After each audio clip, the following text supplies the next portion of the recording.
Les Golden State Warriors, toujours cette très belle illustration par Jordan, bravo Jordan. On l'applaudit dans le chat. Jordan, cofondateur. Oui, le cofondateur, bien sûr, pardon. Donc les Warriors, la saison dernière, je te laisse en parler un peu, N5, si tu veux commencer sur ces Warriors. J'avais envie de dire tout le monde dans le sac à dos de Stephen Curry, hein, Draymond compris. Ouais. Puisque sac à dos assez cher, a priori. Voilà. La saison des Warriors un peu galère, hein. L'an passé, notamment défensivement, on avait l'année de leur titre, même en SR, hein, même avant les playoffs, on louait leur capacité défensive, notamment quand Draymond est sur le terrain. Ça semble évident, mais en termes de général de défense, derrière, il arrive à placer ses pions de manière de maître, hein. Et puis cette année, c'était beaucoup moins bien. Avec un groupe beaucoup moins uni, beaucoup moins bien dirigé de ce côté-là, et dans le même temps, des joueurs en difficulté offensive, enfin au moins un joueur, hein, un poulet sans tête si je puis dire, puisque Jordan Poole galérait un petit peu plus cette saison, alors que c'est le joueur qui assurait une sorte de plancher quand Curry sortait notamment. Et finalement, les playoffs se sont fait un peu dans la même lignée, de manière très Curry dépendant. On l'a bien vu, hein, dans la victoire au Game 7 face aux Kings, donc autant dans la victoire que dans la défaite au tour suivant face aux Lakers. Après, je ne sais pas ce que vous attendiez, vous, des Warriors. Moi, je suis toujours assez haut sur les Warriors. Je sais que c'est un petit biais de ma part, du coup. Je ne sais pas est-ce que ça. J'avais envie de vous demander si c'était pour vous une déception ou alors si les attentes avaient été à peu près euh, à matcher. Je sais pas, Jérémy, comment t'étais sur les Warriors par rapport à tout ça? Moi, je les voyais à peu près là. Alors, j'avais misé sur une élimination au premier tour face aux Kings à la base. Je les voyais à peu près dans les mêmes eaux que les Kings, c'est-à-dire une équipe qui peut prendre feu, mais qui, je trouvais, manquait d'options offensives fiables et qui défensivement me rassurait pas des masses. Euh, le fait qu'effectivement la saison de Jordan Poole n'aide pas, ouais, je voyais les Warriors à peu près là où ils étaient. Mais en même temps, on aurait pu les trouver en finale de conférence. Ça n'aurait pas été choquant non plus parce qu'au moment de lancer la série contre les Lakers, c'était assez dur de dire si il y avait un vrai gap entre ces deux équipes. Et visiblement oui, mais ouais, non, ça me choque pas spécialement. Il y avait aussi, chose qu'on n'a pas noté, mais l'absence prolongée de Andrew Wiggins pour raison personnelle, qui n'a pas aidé à engranger les victoires. C'est ça, mais ça n'a pas non plus aidé à se faire une idée. Et en même temps, je trouve que dans leur malheur, ils s'en sortent bien parce que quand il est revenu, il a été immédiatement opérationnel. Il n'y a pas eu de temps de transition où il aurait pu être particulièrement maladroit ou un petit peu physiquement en retard. Donc ça les a pas aidés en saison régulière, mais au moment d'arriver en playoff, je trouve que il a vraiment rapporté quelque chose immédiatement. Donc c'était plutôt pas mal pour eux, quoi. Ouais.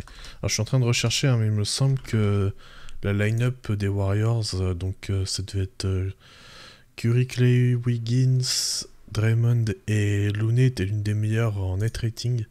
Ouais, voilà, j'ai retrouvé. Donc sur les équipes, enfin sur les 5 à plus de 700 possessions, la line-up Curry, Thompson, Wiggins, Green, Looney avait un net rating de plus 22. C'est largement premier derrière Minnesota. Enfin, devant Minnesota, pardon. Étonnamment, Minnesota et Chicago. Donc, Non, ça serait une erreur, ça. non, c'est vraiment... c'est vrai. D'accord. Incroyable. Alors, c'est la line-up sans Karl Anthony Towns et avec Rudy Gobert. Je vous laisse en tirer les conclusions que vous voulez. Et donc, ce qui nous amène à l'été des Warriors, avec donc des arrivées notamment de Dario Saric, Corey Joseph et surtout Chris Paul, plus deux rookies, Trayce Jackson-Davis et Brandin Podziemski. Podziemski qui était drafté en 19, je crois, juste après Miami en 18. Et Trayce Jackson-Davis, je crois, qui est un second tour. Darsao me corrigera dans le chat si jamais je me trompe.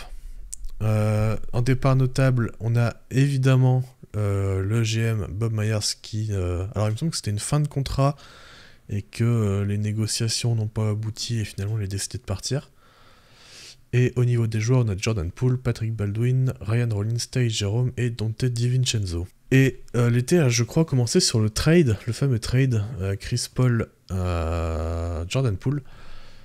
Un trade plutôt financier a priori, puisqu'on se sépare du contrat long de Jordan Poole pour aller récupérer Chris Paul, et qui a un contrat expirant, je crois. Ou alors je crois que c'est pas garanti la saison prochaine, donc un contrat plutôt intéressant au niveau long terme. Je sais pas ce que vous en avez pensé, vous, Jérémy, par exemple. Alors, cet été des Warriors, vous, si vous devez leur donner une note de 1 à 10, vous lui donnerez quoi? Est-ce qu'on peut mettre des notes négatives? Ah, voilà, donc on Ouais. est d'accord. Non, non, je troll, hein, mais... Non, non, moi je suis pas aussi Non, négatif parce que que ça, mais Dario alors, Saric, j'aime beaucoup. Pourra pas mal apporter en attaque, notamment avec sa vision de jeu. C'est un bon connecteur, c'est un bon passeur. Il a un peu de shoot, donc là-dessus, je me fais pas trop de soucis. Après, je trouve qu'ils étaient très contraints, moi, sur l'été, et il y avait vraiment un choix clair à faire en termes global de est-ce qu'on poursuit avec ces joueurs-là, est-ce qu'on tente le tout pour le tout, et puis tu as tout un historique, donc en termes de contrat, etc., ils sont extrêmement contraints parce qu'ils sont bien au-dessus dans la taxe. Ils avaient le choix entre prolonger Poole et Draymond, ils ont fait leur choix sur Draymond, ce qui peut se comprendre puisque c'est le choix terrain en termes de compétitivité. Certainement, tu peux pas perdre Draymond dans cette équipe alors que c'est l'assise défensive et que sans ça, le plancher Mm. tombe tout simplement. Donc, je trouve ça assez logique. Après, l'arrivée de CP3, bon, ça peut se débattre. Moi, je suis plutôt au-dessus. Il y a toujours le risque de blessure, mais je trouve que dans l'idée, c'est pas si stupide que ça. Et après, après, tu peux pas vraiment faire grand-chose à la marge, mais je rejoins Quentin sur Dario Saric. Bon, ça peut. S'il y a un endroit où il peut rebondir de manière intéressante, c'est certainement les Warriors. Après, il y a plein de limites intrinsèques qui peuvent pas faire énormément de choses non plus, donc faut juger par rapport à ça, quoi. Ouais, alors je suis d'accord effectivement sur l'arrivée de Dario Saric, qui est plutôt une belle addition, même si on est quand même sur du petit ajustement plus que sur une arrivée Oui, bien majeure. sûr, oui. Par contre, j'ai beaucoup de mal avec l'arrivée de Chris Paul pour le coup. Moi, quand je regarde les playoffs des Warriors, ce que je me dis, c'est qu'il y a quand même un moment où tout repose sur Stephen Curry. Stephen Curry qui commence quand même à arriver à un âge où on voit qu'il a un peu plus de mal à faire la séparation, donc c'est un petit peu plus dur pour lui de créer des shoots. Et dans le même temps, on voit que Klay Thompson, là, il a vraiment marqué le pas. Et donc Jordan Poole était censé représenter un petit peu cet espoir d'avoir un joueur qui peut faire de l'isolation, qui peut vraiment mettre le feu à une défense. Euh, et là arrive Chris Paul, quoi. Alors déjà, je sais pas, en fait j'ai l'impression qu'ils ont pris la problématique qu'ils avaient et qu'ils se sont dit on va aller chercher le joueur qui répond pas du tout à ce dont on avait besoin. Parce que Chris Paul, quand on le voit lui aussi en playoff, bah, la problématique qu'il a, c'est qu'il peut plus aller au cercle, qu'il a du mal à se faire de l'espace pour shooter à 3 points et qu'à part faire du pick and roll et tirer à mi-distance, bah, il n'y a plus grand-chose sur lequel il est particulièrement bon et efficace. Et j'ai l'impression qu'en fait, ils se sont précipités. Ils ont voulu à tout prix en terminer avec le cas de Jordan Poole et essayer de passer à autre chose. Mais je n'ai pas la sensation qu'avec tout le talent de créateur qu'a Chris Paul, il apporte aujourd'hui la source de scoring qui fait défaut à Golden State l'année dernière, quoi. Ouais, moi, je sais pas trop quoi en penser en réalité. Parce que d'un côté, t'as quand même Chris Paul qui est l'un des... Enfin, qui a été et qui est encore un très bon playmaker. À côté de joueurs qui jouent très bien sans ballon. Mais de l'autre côté, c'est vrai que comme tu l'as dit, bah, c'est plus le joueur qu'il était. Et est-ce qu'il arrivera à être complètement utile dans cette équipe? Je sais pas trop. Même C'est défensivement, ça. c'est plus ça non plus, quoi. Ouais. Et puis il y a le point effectivement que relève Guillaume, c'est que est-ce que vraiment aujourd'hui ce qu'apporte Chris Paul, ça correspond à l'attaque des Warriors? Je sais pas, j'ai peur que même il a ralentisse un peu le jeu et que le jeu off-ball de Golden State qui est assez brillant, ça envoie aussi un petit peu à menuit. Et puis, Comme c'est ça, qui il son En fait, partenaire c'est qui son partenaire de pick and roll dans cette équipe? Kevin Looney. Ouais, voilà. C'est quand même pas terrible. Enfin, tous mes respects à Kevin Looney, qui est un joueur que j'apprécie beaucoup, mais c'est limite quand même. Il y aura du Dario Saric, Ousmane Garuba en seconde unit. Le truc, c'est que moi, en fait, c'est ça, c'est que je pense pas qu'ils avaient la marge de manœuvre pour faire un truc très intéressant pour l'optique des playoffs, où de toute façon, ils seront Curry dépendants, en fait. Curry va jouer 40 minutes de playoffs et puis basta. Sauf que là où c'est intéressant le move Chris Paul, c'est Chris Paul seconde unit quand Curry n'est pas sur le terrain pour avoir un plancher un peu plus haut que ce qu'ils avaient. Tu fais un petit peu de stagger avec Draymond, histoire qu'il soit sur les deux tableaux et un peu Curry et un peu Paul. Et tu coaches comme ça en adoptant une autre philosophie de jeu pour ta seconde unit, si possible. Après, ça, peut-être d'autres gens plus pessimistes que moi diront que c'est un petit peu trop ambitieux, certainement, avec les joueurs qu'ils ont en seconde unit. Ça, c'est pour moi le vrai débat.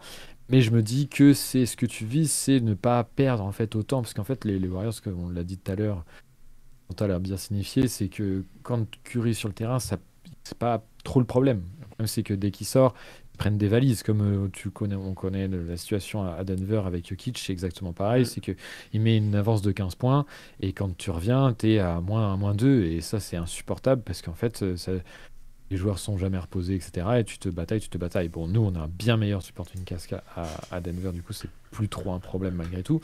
Et les Warriors, eux, ils le prennent de plein de fouet depuis 3 ans, et c'est pour ça qu'ils finissent toujours dans le milieu de tableau, là où ils devraient jouer l'avantage du terrain selon leur niveau playoff. Et du coup, je pense que le plan avec CP3, c'est plus ça que d'apporter en termes de playoff. Et là, je vous rejoins pour dire qu'effectivement, ça, c'est pas forcément le bon move à ce moment-là, mais je pense que en playoff, tu pries pour que Klay Thompson revienne d'entre les morts, et puis voilà, et je t'offre la transition, Quentin, pour la suite, pour parler de Klay Thompson, si tu le souhaites, du moins. Ouais, Klay Thompson, je crois que c'est sa première saison complète depuis son retour, qui a eu du mal en début de saison, il me semble, mais qui après a retrouvé son efficacité, notamment à 3 points.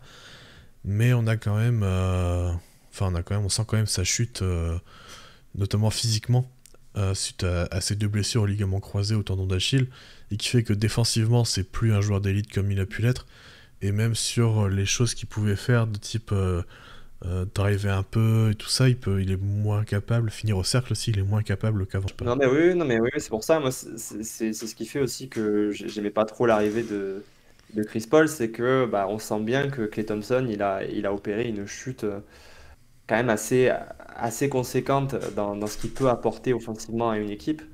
Et du coup arrive ce moment pour les Warriors où en fait tout repose sur Stephen Curry. Et je crains malheureusement que l'année 2022 du titre, ça a été un peu son retour de flamme avant de vraiment d'amorcer sa chute, quoi. Donc, voilà, assez dubitatif sur le cas Klay Thompson. Ça restera toujours un joueur qui peut apporter par son jeu off-ball, mais là, on est plus sur un joueur qui est une sorte de star un peu à part parce que son jeu repose essentiellement sur du jeu off-ball.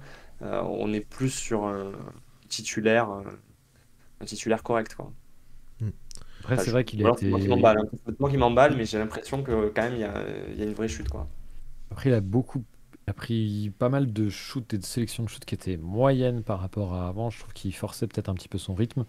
Val nous dit, alors après, ce sera moins du côté offensif du terrain, mais malgré tout quand même, l'an dernier, il y a toujours l'absence de Wiggins, il y a toujours ce step-up-là qu'il y aura de fait, parce qu'il a manqué plein de matchs, etc. Et que du coup, il y aura quand même ça en plus à ajouter au 5, et donc du coup, un peu plus de marge aussi.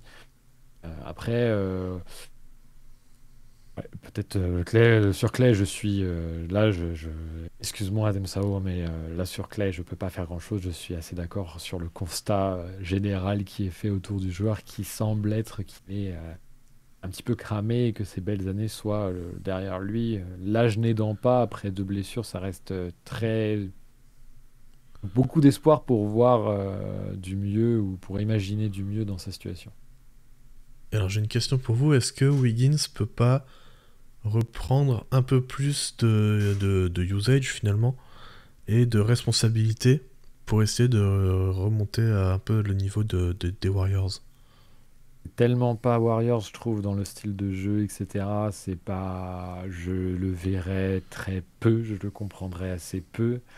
À la limite, fait du stagger encore une fois avec CP3 en seconde unit pour un peu pexer la seconde unit et tout. Ça, là, je peux peut-être envisager ça. C'est un peu la seule manière que je vois pour lui d'affleurer un peu plus haut. On a vu à quel point, dans un rôle justement plus porteur de balle ou avec un peu plus d'usage ou quoi, il était ah bon, et à quel point ça lui convenait beaucoup mieux ce rôle-là. Ou alors, je vois pas trop pourquoi on ferait ce retour en arrière et je trouve pas ça vraiment dans l'ADN de l'équipe.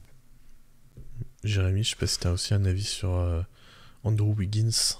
Non, je suis assez d'accord avec Enfield sur le fait que enfin, son jeu offensif ne correspond pas spécialement à l'ADN des Warriors.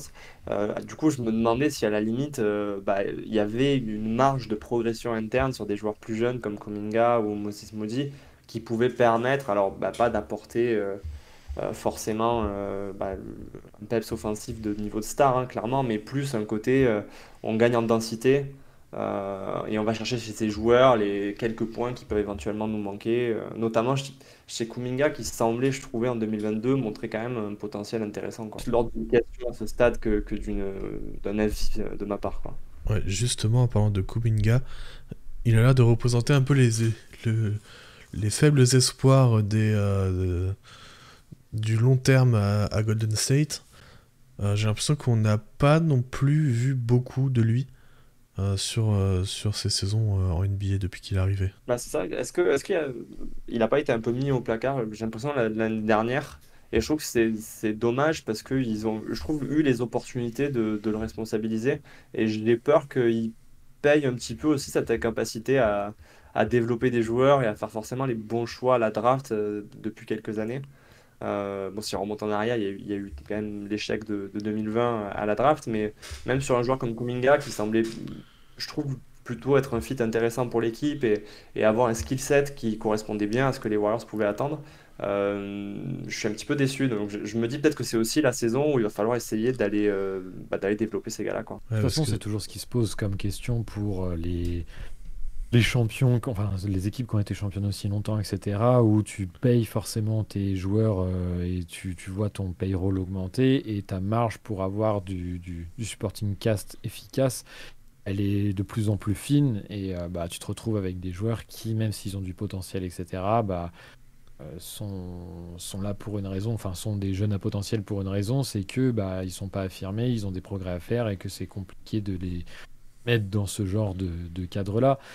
Bon, ce qui porte préjudice aux Warriors, ça a été surtout leur draft en 1 de Wiseman qui a mal été géré parce qu'elle n'a pas rapporté de valeur autant qu'elle aurait pu. Et voilà. Après Kuminga, ouais, c'est très inconstant. On savait que offensivement, il serait très brut, etc. Je sais.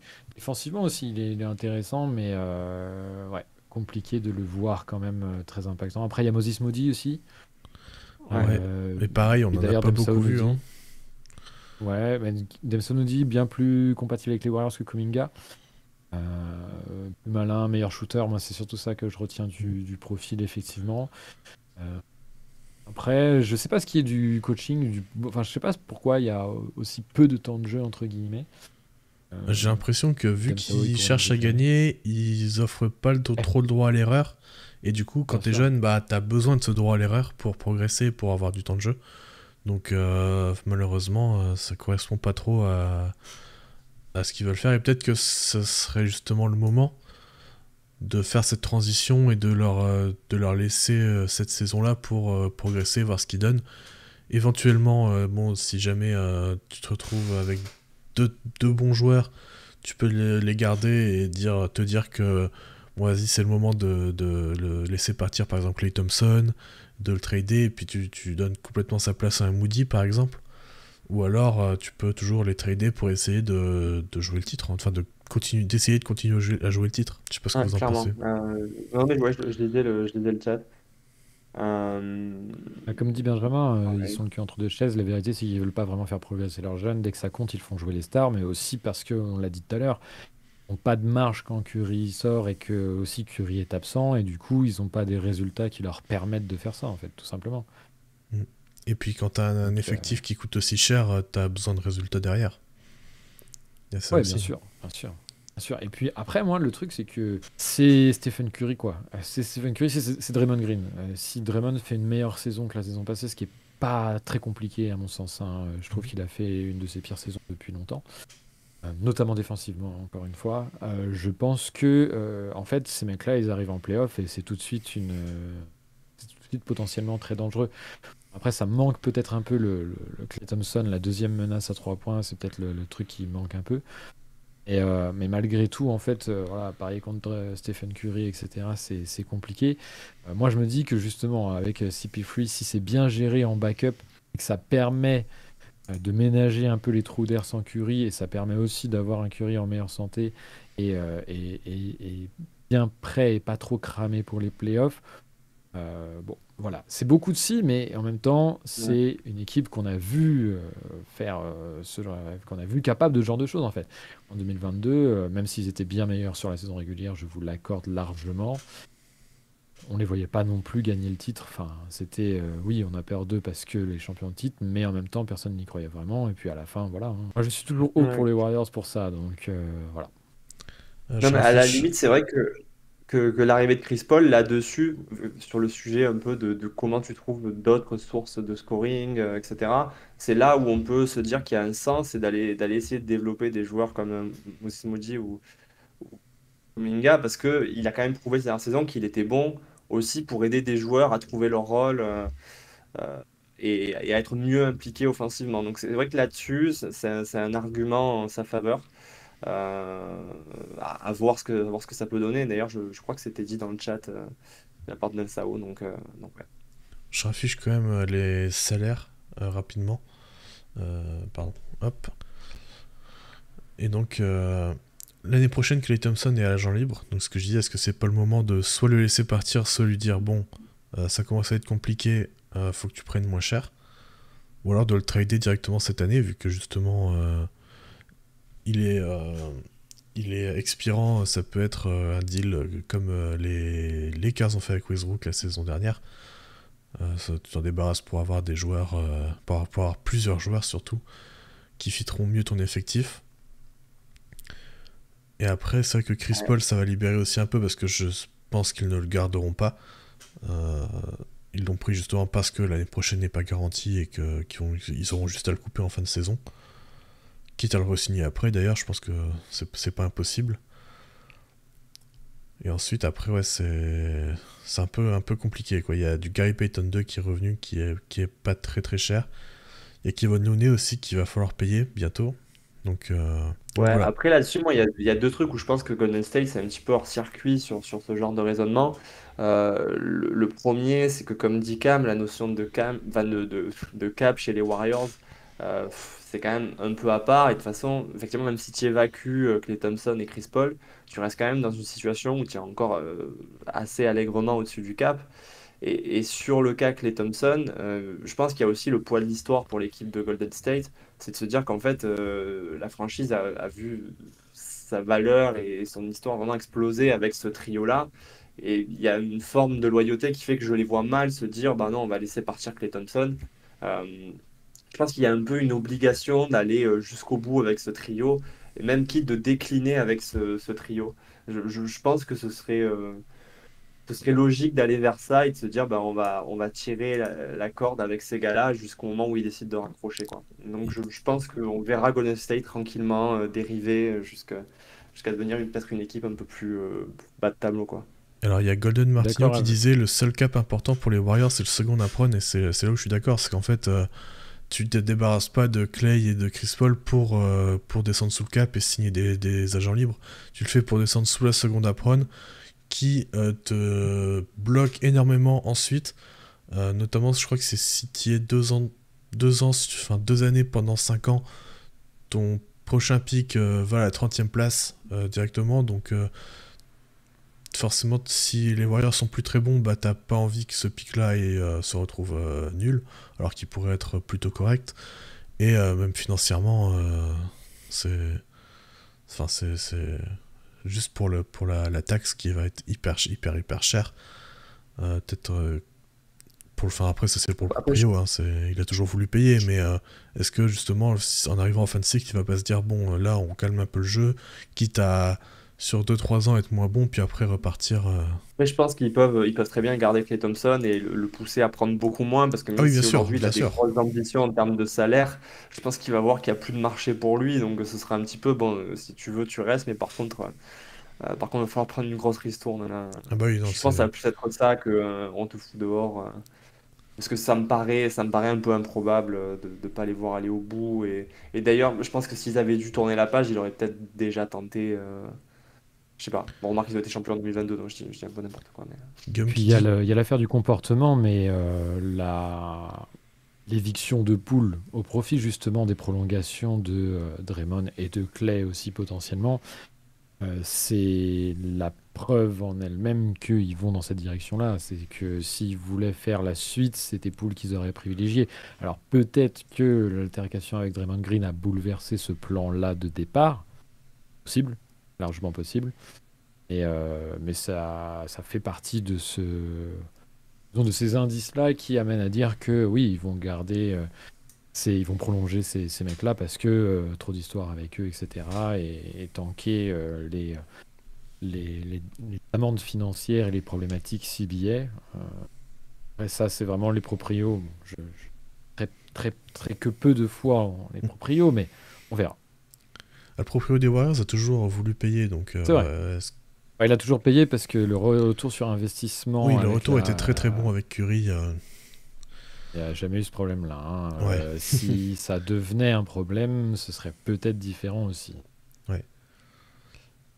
Golden Martino qui dit c'est clairement le nouveau CBA qui a poussé à faire un choix entre les jeunes et les anciens. Ouais, clairement. C'est la raison principale de ça, plus le vestiaire du trade de Jordan Poole.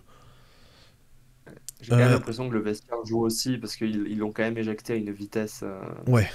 assez Mais prodigieuse, je trouve. je me dis quand même qu'ils auraient pu être vachement plus patients. Ah c'est oui, ça en je fait. suis d'accord. Ouais. C'est ça T'aurais qui pu fait avoir que un Joe Holiday, clairement... t'aurais pu avoir bon, Lillard, ça aurait peut-être pas été possible, mais Guillaume qui soutient le truc de pas sous-estimer le vestiaire parce qu'on parle de Poole, quoi. Ouais. C'est un autre joueur, mais jamais. Mais... Alors ça, c'est magnifique, quoi. Vraiment, mais et Val qui surenchérit qui dit ça devait être un gros merdeux, c'est tout. Ouais. Alors, Oui, Draymond enfin, ils Green, ont fait... bon, ça va, Oui, c'est un ils ont mec fait... très fiable dans le vestiaire. Ils ont fait toute la dynastie avec un autre gros merdeux. Alors, Ouais, ça va. On choisit son gros merdeux. De Draymond Green, j'ai juste un petit doute. Deux, vraiment.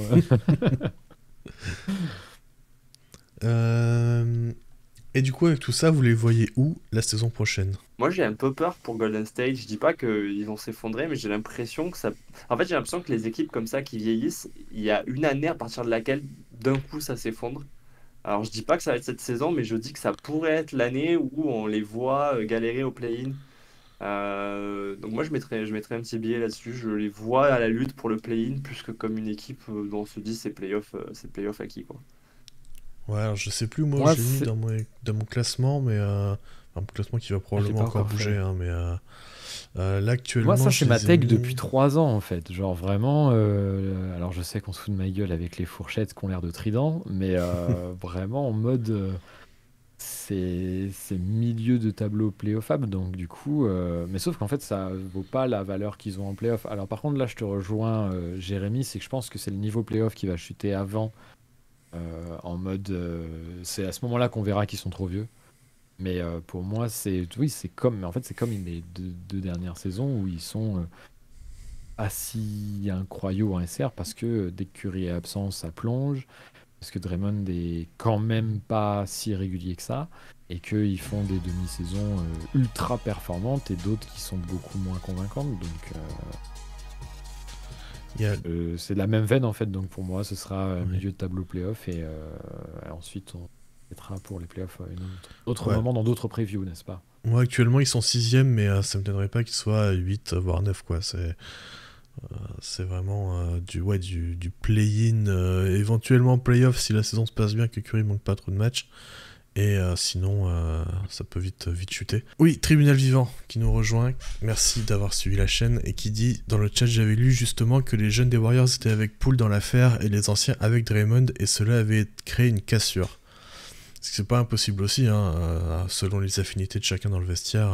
Ah oui, non, clairement, clairement. Mais je pense qu'effectivement, nous en plus, je pense chez Q-Basket, on avait un petit peu dit en début de saison, bon, on va pas non plus trop en parler. Ça, c'est pas acquis qu'il y ait des conséquences forcément importantes et peut-être qu'elles en ont eu effectivement plus et plus longues, enfin plus pérennes que ce qu'on pensait, quoi. Oui, puis il y a beaucoup de choses qu'on sait pas dans le vestiaire, c'est toujours très flou. J'aimais beaucoup la take à l'époque de non mais c'est comme ça toutes les dernières saisons dans toutes les équipes. C'est-à-dire, oui bien sûr, oui. Oui, ça c'était un peu Les mecs font du ouais. MMA, genre vraiment. Ouais. Mais d'où on est, mais pas du tout, genre n'importe quoi, genre n'importe Ouais. quoi. Ça c'était magnifique, donc que ça a des conséquences. Mais... de toute façon, on le saura dans une quinzaine d'années. Ouais. Quoique, beaucoup plus tôt avec Draymond. Ouais, son consultant, podcast, qui la ramènera. ouais, bien sûr. Ce sera pas du tout si lointain.